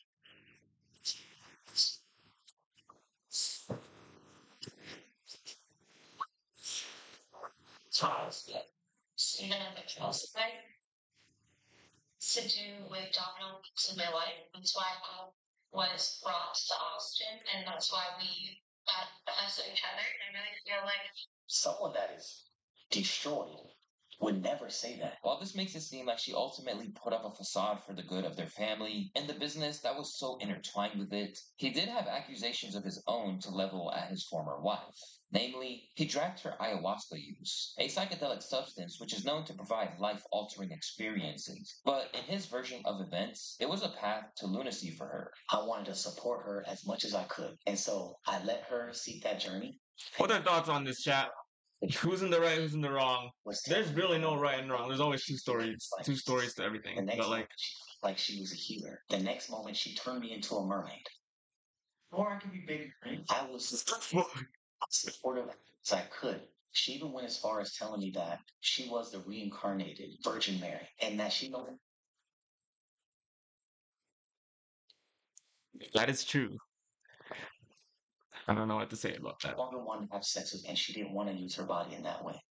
You guys put yourself in my shoes. While most people take this substance a couple times in their lifetime, he says that she was doing it once a month, placing her in the orbit of the man she's with now. It apparently progressed to the point that she did it in the same house that she shared with the kids, leading him to consider asking for full custody of the children.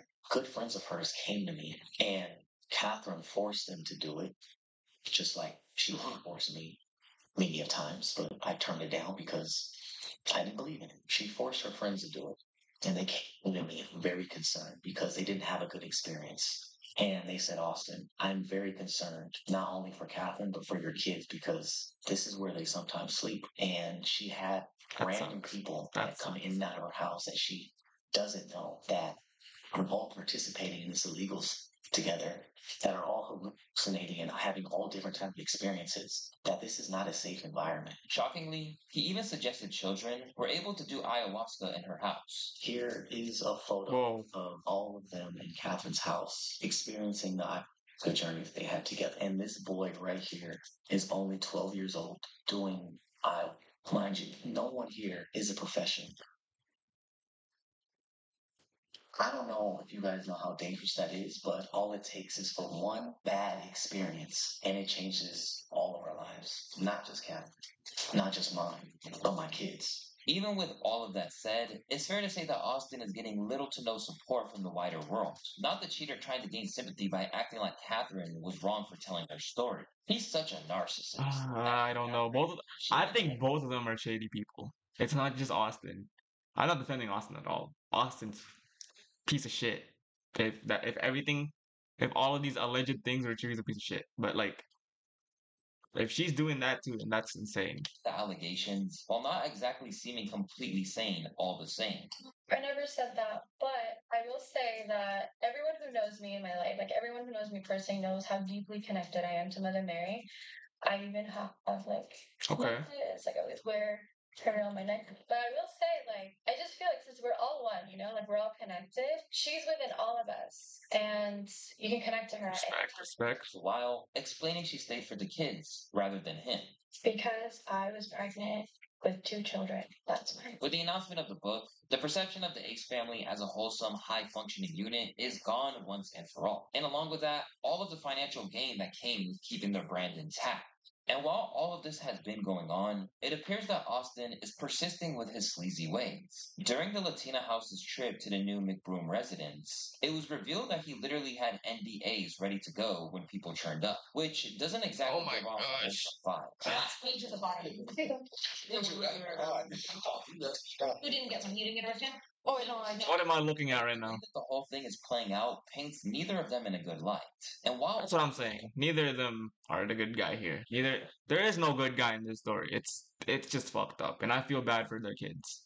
It's just terrible. drama plays out online, the real victims are the ones Exactly. who asked for any of it. The Exactly. kids. Caught in the middle of the chaos, they were thrust into the spotlight without ever being able to give consent.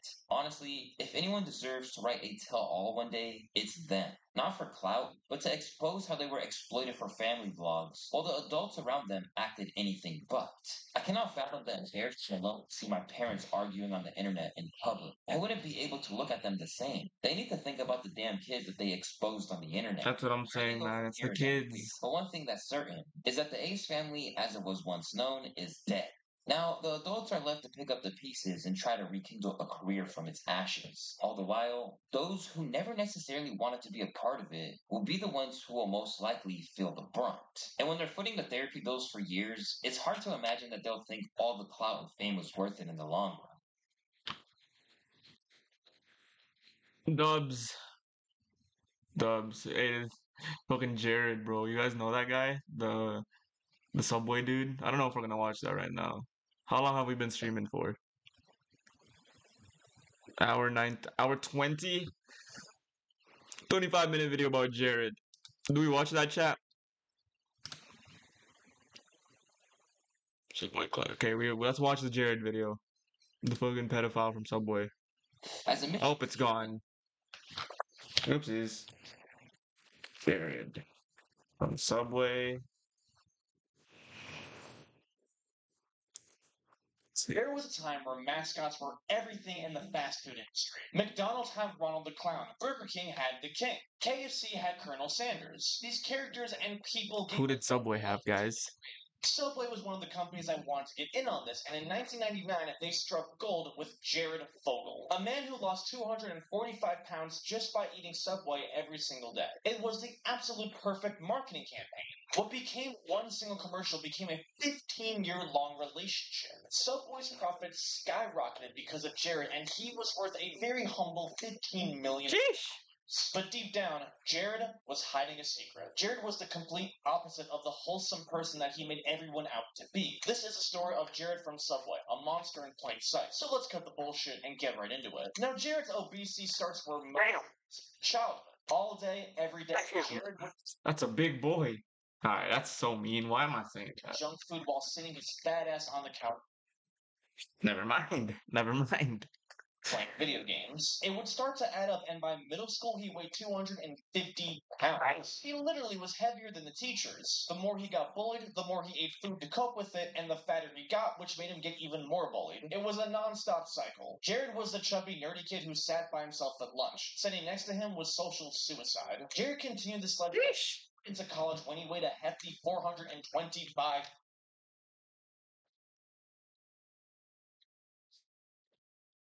pounds. Every single day, he was drinking up to 15 cans of soda and consuming 10,000 calories. His everyday life was not fun. He couldn't go on to planes or roller coasters. Even a mere walking was literally a challenge for him. He literally wore an XXXXXXL shirt, which they don't even make, and you specifically had to get those made for you. At college, he specifically chose classes that were close to him and made sure that he was able to actually fit in the seats. Even with the Holy shit. Jared had really no plans or hope of actually losing any weight, even though his life was an absolute struggle. Because of Jared's obesity, Oh my he started God. to suffer from sleep apnea, which makes you fall asleep at random places. He would literally just doze off randomly in class or on campus, which was pretty embarrassing. But one day, Jared was driving his car to class and literally fell asleep at the He can wheel drive. into a crash that almost cost him his life.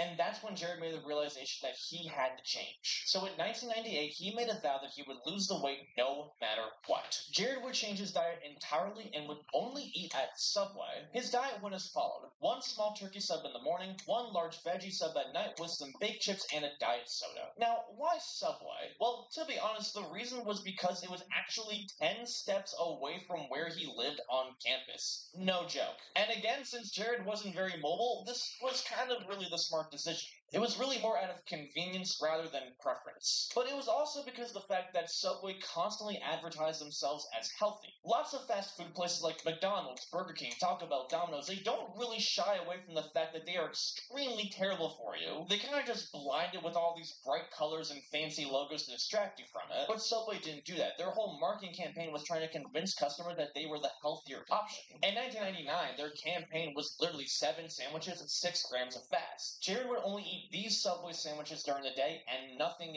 else. He went from losing 1 pound to 10 pounds to over 100. Within a single year, Jared weighed 180 pounds, dropping 200. That's tough. I fuck with that. 45. I don't fuck with that though. Why is there an ad? Pounds. He literally now weighed less than half of what he used to be. It was such an extreme and quick change that he was literally unrecognizable to people on campus. When he watched his fellow students, they did not know that this slim guy was the same Jared Fogle that barely could fit. Jared Fogle. His own roommate that lived with him did not even recognize him at first. This actually inspired him to write a story about Jared for their college newspaper, the Indiana Student Daily. He wrote how Jared lost all this weight literally just by eating Subway. This was noticed by Men's Health, and they are literally one of the biggest magazines in the world. And they featured him in an article called Stupid Diets That Actually Work. Because essentially, it was a stupid diet. Subway is marketed as healthy, but that doesn't mean it's actually healthy. They've had a lot of weird health scandals, like how the tuna that they serve doesn't actually have any tuna in it. Their sandwiches are actually extremely fatty, got a lot of sodium, and very processed. It's not really stuff you should be putting in your body. And I do like Subway. To be honest, the main reason why Jared even lost the weight was because he was in such an extreme calorie deficit. Regardless of how dumb it was, it did help Jared lose quite a lot of weight and helped him in more ways than you really could imagine. He was slim, confident, and now could finally enjoy all the things that Look at that boy. Enjoy. Finally get the real college experience. And the good things just kept on coming. Soon after the Men's Health article came out, Subway themselves got attention to Jared, and they saw huge dollar signs. They reached out and they wanted to share his story for a regional TV commercial. Nothing crazy, just a test run to see how it goes. But little did they know that on January 1st of 2000, a star was born. But first, I need to tell you guys Why's my head so itchy, bro? today's sponsor. Now, how many times have you gotten emails from those random spam companies, or texts from those random ass numbers about an update from a UPS package that you didn't even order? Well, if this has ever happened to you, then that means that your information has been leaked online. And it's now gone to the hands of very shady companies that are trying to make money off of it. This has become a very huge problem, and it's only going to get worse, which is why you need Aura. Aura reaches out to I have all Aura. the shady companies and out how many to all the account immediately fit their button. Keep up to Jim or someone that you want right here on the screen, or click the link in Dude, why's my head the itchy? commercial was a hit. People loved Jared. I mean, he wasn't anything special. He was just a normal guy. He was just People flocked to Jared so much because he wasn't anything special. He was just a regular guy. Someone that could be your neighbor, or someone that you would see at the grocery store or in the office. He was just this chill, nerdy looking, nice guy. And that's exactly why he was perfect. He was relatable. People saw a lot of themselves in him. And people love seeing an underdog win.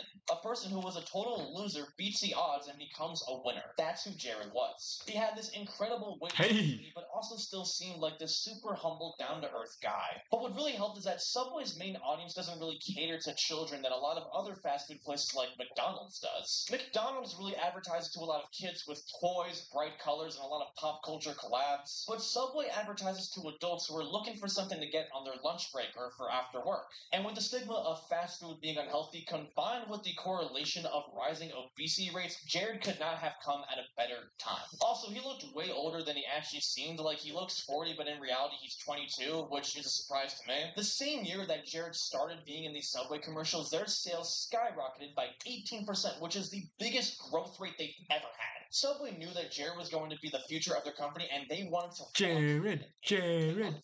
deal $1.1 million every single year. He would do commercials, events, appear at openings, the works. Each ad was more iconic Jared Vogel. The last. In a matter of a few years, Jared became one of the most recognizable brand figures ever. The image of the pants that Jared used to wear at 425 pounds that are big enough to use as a tent was iconic alone. It was just such an eye-grabbing symbol, and it worked so well with Subway's new motto to eat fresh again, trying to really convince people that they're healthy, when again they're not. Between 1988 and 2011, Subway's sales went from $3 billion to $11.5 billion. Jared gave a new life to Subway, and he was inescapable. South Park mimicked him. Jimmy Kimmel mimicked him. WWE hosted him. He was even on an episode of To Catch a Predator. That wouldn't age well. In 2004, Jared would start the Jared Foundation, a non-profit organization that was designed to help beat child obesity. Jared would help spread awareness for it by going to schools and talking to kids, and would raise money to fight the cause. It just made him so much more likable. Jared was living the absolute dream. He was famous. He was worth over $15 million fucking dollars. He had a hot wife, and he was traveling the world. Jeez, that was his wife? Lives could possibly ruin this. Now, the cracks around Jared's character would start to unfold long before he was ever caught. His weird activity wasn't just something that happened all at once. It slowly built up over time. In fact, it happened for so long, it's actually kind of hard to determine when it officially started. The start of it was when it was revealed that the Jared Foundation was a complete sham. Barely any of the money that they raised actually went to the causes that they promised to donate to. Now, between 2008 and 2013, they raised over $650,000. Holy Yet shit. they only donated $146,000. So where did the rest of that money go? Well, much of it was spent on Jared's fun. He used the money for golf tournaments, meals, entertainment, and more. 26% of the money raised an entire quarter was literally not even accounted for. Where that money went, God knows where. The foundation didn't even spend $5 for the registration fee. $5 for a registration fee, even though they were alerted about this many times. Indiana dissolved the organization, but the IRS still recognized it, which was really the important part. A lot of celebrities and rich people will create these nonprofits to really donate all this money in front of the press and then slowly funnel it back into their own pockets. This is how they get a fat tax cut, because charities and nonprofits don't get taxed. The CEO of GoPro did this, the Kardashians have done it. I mean, there's so many people that have done this. It's nothing new, and it's extremely common, unfortunately. But with Jared, it did not stop there, because he started to get very reckless with it. He spent tens of thousands on strip clubs and prostitutes. Holy shit. It made that he spent at least $12,000 on escorts alone. All of this activity would eventually lead to him and his first wife getting a divorce. The actual speeches that Jared gave at school were strictly for publicity. It gave Jared that wholesome image of really being a good, down-to-earth guy who wanted to help change the world. This was good for his brand, and it would help Subway hire him for more. Jared looks like a teacher from my high school. And I have a feeling he does the same things. No, that's a joke. I just wanted to point that out. I don't know why.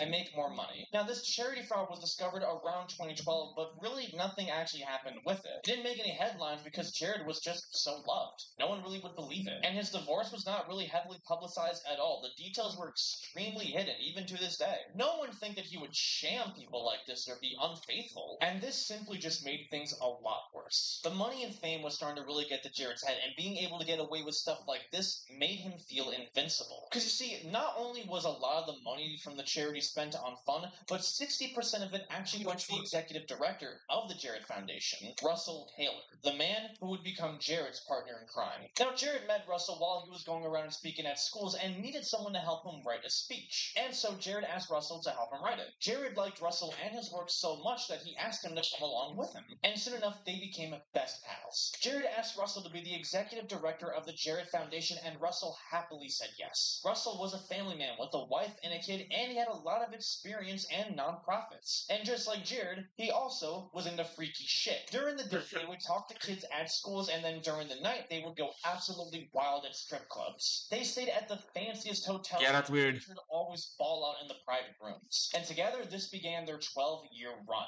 Russell was paid hundreds of thousands of dollars a year to keep up his lifestyle. He was getting paid so much money to simply just keep up Jared's facade while also fucking hookers and doing drugs with him. And for a lot of people, that's probably a dream job. But while Russell was paid like a partner, he was treated like a servant. Jared would ask him to do various things like get the nearby stripper that he was eyeing to go home with him. And Russell was a weird dude. I mean, like, he was into bestiality, which I'm gonna get into.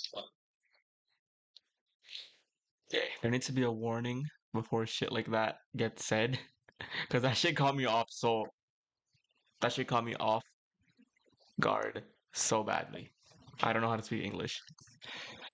But he wouldn't realize just how fucked up Jared actually was. Now, since Russell was away from the office so much while doing all this overseas traveling, he was worried that people were sneaking into his office and stealing from him. This paranoia also came from all the drugs he was doing. So he placed these motion sensor cameras that were disguised as radios and alarm clocks to really see if there was anything going on. And he's right, there were people sneaking into his office, but they weren't stealing from him. Russell's cameras actually captured a young intern going into his office and doing it with her boyfriend, right in the room. And they were both teenagers, so obviously they were underage. Russell told Jared about it, expecting him to get disgusted and be so flabbergasted that people would do such a thing in a professional room. But Jared didn't react like that. Instead, he told Russell that he wants to see the full footage, and Russell gave it to him. Jared then asked Russell to put more cameras around the office to capture more moments like this. At first, Russell didn't do it because he thought he has to be joking. What the Like, they're into weird stuff, but like, this is pretty crazy. But right after this, Jared then starts to buy him quite a lot of things. He gets him a brand new house, Mercedes, and pays off all of his family. Holy shit. And then once again, he asked Russell to put more of these cameras in his house. And this was Jared's way of getting Russell to follow his beck and call. Because after all, if Russell says no, well then, no more nice things, no more job, no more money. And so, Russell would oblige putting more of these cameras into his house. He would get more kids to stay at his home, specifically the ones that Jared really liked. He would get footage of them changing and bathing. He would even give them alcohol to make them more loose the way that Jared liked it. He also got a really weird, sick thrill from being able to control Russell, because essentially he controlled his salary. What am I listening to? Oh my gosh, do I have to keep watching this video? Often referred to himself as Daddy. Whenever he wanted something from Russell, he would literally say, "Remember, Daddy's paying for your things." Like, I can't make this. What am I doing? What am I doing? What am I doing? What am I doing? It is 8 p.m. I am sitting in my basement watching a video about two pedophiles. And one likes to be called Daddy. It up. Like, he literally enjoyed this genuine control that he had over him. Even for the fun of it, he would make him just do really weird shit, like eating food that messed up his gluten intolerance. Like, what? Like, why? Jared would even have Russell directly acquire CP from the internet to send to him. These videos, Jared found victims that were as young as 6. What is wrong with people? What is wrong with people? Please, aliens, come get us now.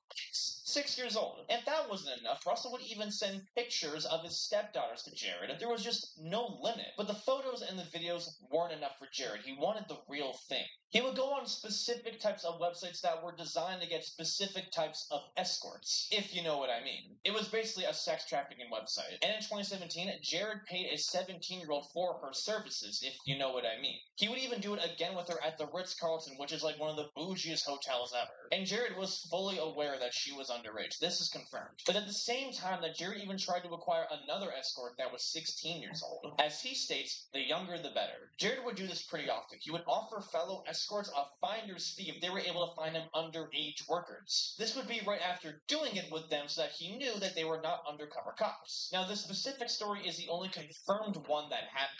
How many times he actually did it is quite limited. He did this all over the world, traveling to other countries like Thailand, where a lot of that shit goes down, as Russell would say himself in court. But even then, Jared was just completely unstoppable. On the surface, he really kept up the wholesome image. He got married to a new wife who was a teacher, and they had 2 kids together. And he was still doing all the charity work and the commercials. But eventually, things would start to crumble down.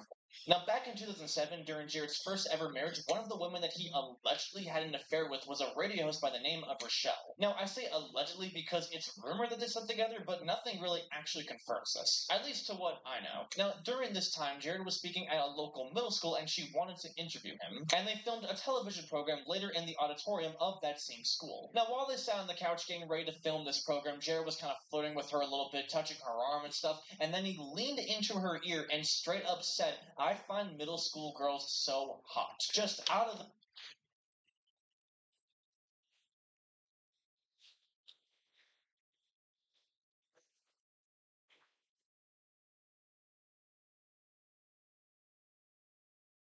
I don't know what to say. I have no idea what to say at this point.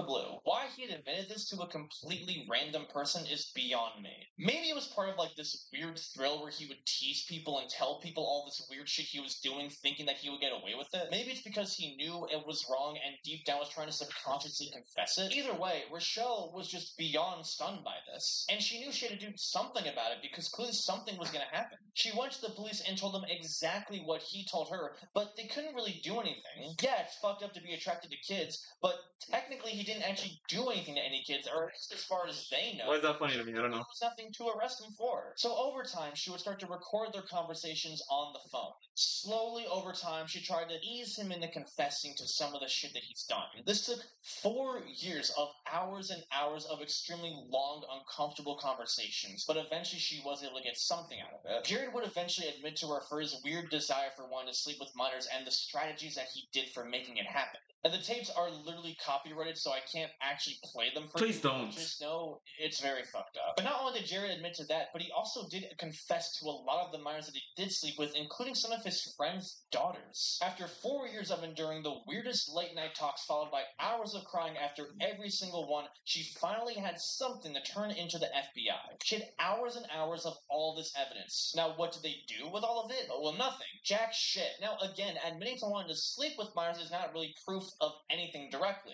That's fucked up, but it still doesn't mean he actually did anything. And as for the confessions of sleeping with underage escorts and fellow people's daughters, well, apparently that still wasn't enough proof of anything. Even though he literally admitted to doing this, it wasn't enough for some reason for the FBI to actually arrest him. Now, even though Jared literally had recorded evidence of him sleeping with minors, the FBI claims that the only way they could actually have a case against him is if they discover that he literally possessed CP, or if a victim came forward. But none of this happened. Now, Rochelle often boasts herself as the woman who took down Jared and worked directly with the FBI wearing a wire, but that's not really true. Even though she got quite a lot of stuff that should have been used against him, it didn't really actually lead to an investigation on him. But she did convince the public of how fucked up he was, because when these tapes came out, it was extremely disturbing. So what actually led to him getting caught? In September of 2014, a Jane Doe report came forward claiming that Russell Taylor tried to send her CP. In case you don't know, Jane Doe is a name that people go under when they try to be anonymous. Now, Russell and his wife had an open marriage where they did a lot of weird shit with a lot of weird people.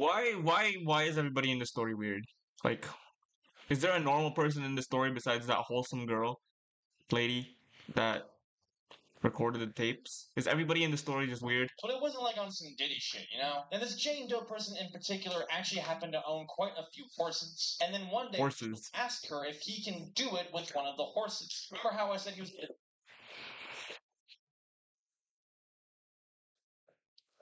I'm going to cry before the end of this video.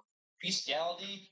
Yeah, I kind of meant that shit. She thinks he's joking, but then he sends her a picture of a naked woman with a dog doing a certain type of activity. And then he offered to send her CP. He never actually sent it, but this was just enough to get his home raided by the FBI. And they found terabytes upon terabytes Oh my. of shit. However, this did not immediately connect to Jared. Not yet, at least. Now, when all this happened, Jared acted like as if he had no idea what was happening. It was a complete shocker to him. I was shocked to learn of the disturbing allegations against Mr. Taylor. Effective immediately, the Jared Foundation is severing all ties with Taylor. Jared let Russell take the fall. No shocker. The public thought Jared was clean, but people close to them knew that Jared was involved in some sort of way. They just couldn't really prove it yet. Now, Jared did try to buy Russell's silence by basically paying for all his family's expenses and continuing to send money into his account quietly. But the problem was it didn't really matter because the evidence was already stacked against Jared. He just didn't know it yet. In the summer of 2015, Jared's last ever commercial with Subway would premiere. Hi, I'm Jared the Subway guy, and this is my story. Young guy eats too much junk food and gains a lot of weight. What do candidates... Thank you. For once, thank you for this ad. I needed a break from what I was listening to. Because, oh my lord, what was my ears listening to? Guy changes his life by eating at Subway twice a day and walking a lot. Guy loses over 200 pounds and keeps weight off for 17 years. Hey! Guy now has 2 kids, and even more reason to pass on better eating habits to young people everywhere. This is my story. Ready to write yours? Subway. Eat fresh. Now, when Jared and Russell were doing their dirty work, they were pretty confident about how they were sending each other material because they really thought they were going to get away with it. A little too confident. So much so that the police didn't actually need to raid Russell's house at all to find the evidence against Jared. It was right on his phone. Russell and Jared had constantly texted each other CP. Many of the victims were kids that were acquired from the Jared Foundation, which is all that the cops needed to raid Jared's home. And they found a good amount of stuff. The police found 2 SD cards of CP from Eastern Europe, and Jared was officially done. The news came as a complete shock to everybody. The same wholesome guy who lost all this weight and was doing all this charity was actually one of the most fucked up people ever. Immediately, everyone who worked close to him or knew him cut ties. Subway dropped the partnership, his wife divorced him. He was supposed to be in this movie Sharknado 3 that dropped him immediately. His career was in the toilet. A month later, Jared committed to a plea agreement where he would plead guilty to 2 counts of receiving and distributing CP, and 1 count of engaging with a minor. This was simply only a fraction of the actual shit he did, and he was sentenced to 13 years in jail, while Russell only got 27 years in jail, and it's highly likely that Jared will be out as early as 2029.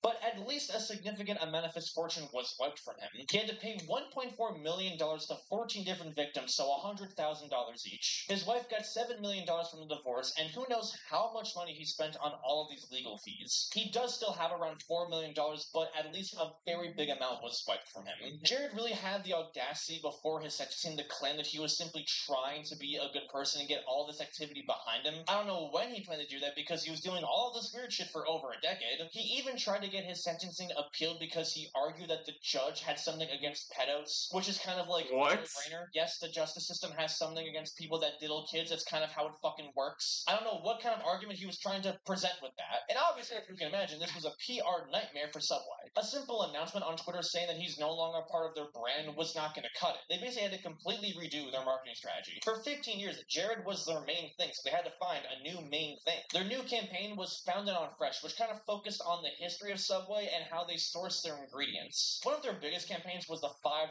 footlong, but they stopped doing that because of inflation and how it wasn't really that profitable. So instead, they introduced the $6 footlong, which was basically trying to really capture that spark again. Their sales were extremely hurt from the controversy, but overall in the long run, their sales weren't hurt that bad. However, a lot of people do wonder just how much Subway really knew about Jared and if they were able to stop it. He was so comfortable with telling random people like Rochelle about his crazy-ass fantasies. How many people did he just casually say things like this to, and how many of them did nothing? Surely she wasn't the only one, and she wasn't. In 2004, Subway's vice president of marketing was actually alerted about an incident where Jared tried to solicit an underage girl at a Vegas event. Nothing happened. In 2008, various Subway franchisees owners tried to warn the CEO himself about Jared's weird-ass comments about minors. Again, nothing happened. Jared's ex-wife even tried to file a lawsuit against Subway claiming that they knew and did nothing. In the suit, she says that Subway received at least 3 different reports about Jared's weird-ass activity with minors, and they did nothing. She even claims that a Subway employee just sort of admitted to not doing anything. The case was dismissed because this was filed in Indiana, and Subway operates their business outside of Indiana. Yes, that was enough to get the lawsuit dismissed. So anyone involved that may have looked the other way and knew about Jared's activity got off scot-free. But at least Jared got what he deserves. For now. Jared definitely has not gotten easy in prison. He's been beaten relentlessly by inmates. Shit. In case you don't know, being a pedo is like the worst thing you can be in jail. In 2021, Jared spoke to news outlets for the very first time in 6 years. He expressed that he really screwed up and that he was being completely selfish. That he constantly thinks about how he let his family down. He claims that in prison he's actually been in the best shape ever as he's been running 4 miles a day. When he gets out in 2029, either he actually learns from his lessons or he's just as bad as That's 4 years from now. Jared's story is a tale about even how the most humble people in the world can become some of the most fucked up people that you know. Jared was given the golden ticket of a lifetime. He literally made generational wealth by going around the world and showing people his pants. Being famous while getting to change lives is a dream come true. And it was literally given to Jared on a golden platter, but he still used it for evil. At the end of the day, you can give almost anybody on the planet the tools for full fulfillment, but if deep down there's a monster in there, it will come out in some sort of... Preach. The Jorlane. I think that is a good place to end this stream. I'm fucking traumatized from the things I just listened to. Thanks to everybody who watched the stream. I appreciate it. And I'll see y'all in the next one whenever that is.